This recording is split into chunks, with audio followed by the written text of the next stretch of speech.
So doctor గారు ఇప్పుడు psoriasis అంటే ఏంటి, ఎలా రెక్టిఫై చేయొచ్చు అండ్ దీనికి హోమియోపతిలో ఎలాంటి సొల్యూషన్స్ ఉన్నాయి?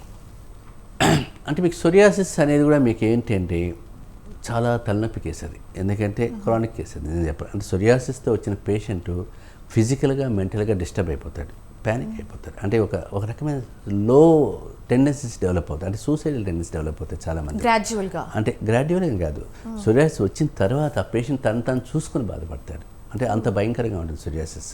అంటే బాడీ అంతా ఫ్లేక్స్ లాగా వచ్చి పొట్టుగా రాలిపోతూ ఉంటుంది.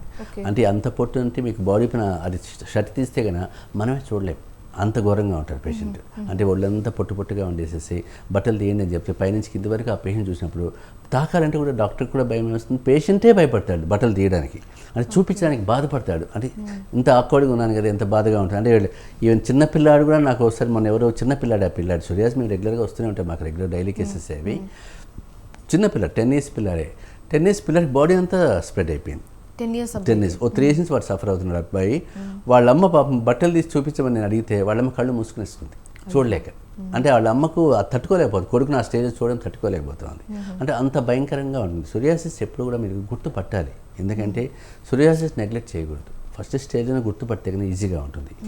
ఎప్పుడైనా సరే మీకు పేషెంట్కు బాడీ పైన చిన్న ఎరప్షన్స్ లాగా వచ్చి అది స్కేలీగా ఉన్నాయి, స్కేలీ ఎరప్షన్స్ ఉన్నాయి, పొట్టుగా రాలుతూ ఉంది, ఇచ్చింగ్ ఉంది, కొంచెం రెడ్నెస్ అనిపిస్తూ ఉంది అంటే మాత్రం ఏదో మామూలు స్కిన్ ప్రాబ్లం అనుకొని నెగ్లెక్ట్ చేయకూడదు. సోరియాసిస్ కావచ్చేమో అని కూడా సస్పెక్ట్ చేయాలి. ఎందుకంటే సోరియాసిస్ ఒకసారి మనం వదిలేస్తే బాడీ అంతా స్ప్రెడ్ అయ్యే ఛాన్స్ ఉంటుంది. ఒకసారి బాడీ అంతా స్ప్రెడ్ అయిన తర్వాత పేషెంట్ చాలా సఫర్ అవుతాడు. ఎందుకంటే మన దగ్గరికి వచ్చే మెజారిటీ పేషెంట్స్ ఏంటి స్టీరాయిడ్స్ వాడేసి అన్నీ వాడే వస్తారు.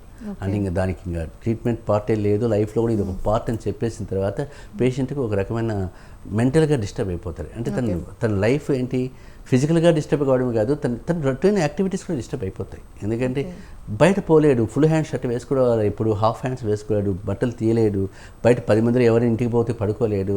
ఆక్వర్డ్నెస్ అంటే మీకు ఇచ్చింగ్ ఉంటుంది, రెడ్నెస్ ఉంటుంది, పొట్టుగా రాలుతూ ఉంటుంది. మీకు పొట్టు అంటే ఎలా రాలుతుంటే పొద్దున్న లేస్తే పేషెంట్కు దగ్గర ఆ పేషెంట్ లేచిన తర్వాత తుడిస్తే కన్నా ఒక 1 kilo 2 kilos వస్తుంది పౌడర్ లాగా.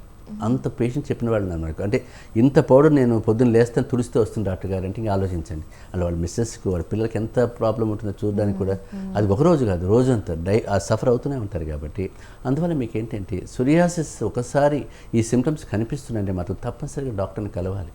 అంటే మీకు అది సోరియాసిస్ ఫంగల్ ఇన్ఫెక్షన్ కనుక్కోవాలి ఫస్ట్.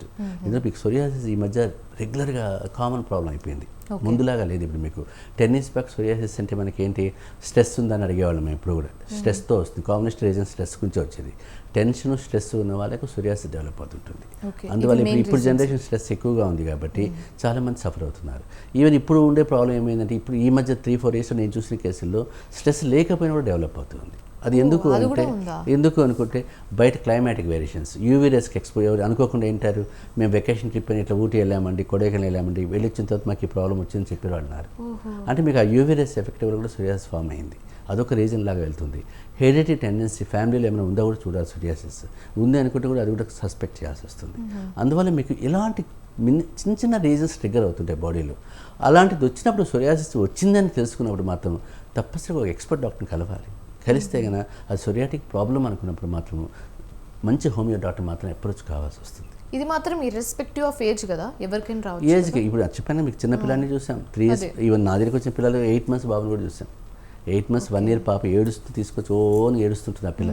వాళ్ళు పట్టుకోలేనంత పిల్ల ఎంత నొప్పి దురదతో అంత బాధపడుతుంటారు.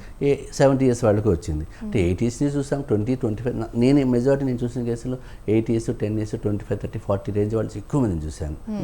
60 తర్వాత కొంచెం తక్కువగానే చూశాను, మామూలుగా ఏదో 2-3 చెప్పడమే చూశాను. అందువల్ల మీకు ఏంటంటే ఒక ఏజ్ ఇర్రెస్పెక్ట్ ఆఫ్ ఏజ్ కావచ్చు, స్ట్రెస్ కాకపోవచ్చు, టెన్షన్ కావచ్చు, స్ట్రెస్ కావచ్చు, ఫుడ్ హ్యాబిట్స్ కావచ్చు, క్లైమాటిక్ వేరియేషన్స్ కావచ్చు, హెరిడిటరీ కావచ్చు, ఏమీ లేకపోయినా కూడా వచ్చే ఛాన్స్ కూడా ఉండొచ్చు, చెప్పలేము. ఎందుకంటే మనకు అకాడమిక్గా మనం చదివేది ఇది, కానీ క్లినికల్గా నేను చూసిన కేసులో రీజన్ లేని వాళ్ళు కూడా ఉన్నారు. రీజన్ కూడా మన దానికోసం అది అకాడమిక్ స్ట్రెస్తోనే వస్తుందని చదివాని అని మనం ఏదో స్ట్రెస్ అని 10 సార్లు అడగాల్సిన అవసరం రాదు. అవేమి లేకపోయినా వచ్చే ఛాన్సెస్ ఉంటాయి. కాబట్టి ఏదైనా సరే దాన్ని గుర్తుపట్టాలి. దాన్ని గుర్తుపట్టకపోతే మాత్రం లైఫ్ అంతా సఫర్ అవుతుంటారు. మెంటల్గా చాలా డిస్టర్బెన్స్ ఉంటుంది సోరియాసిస్.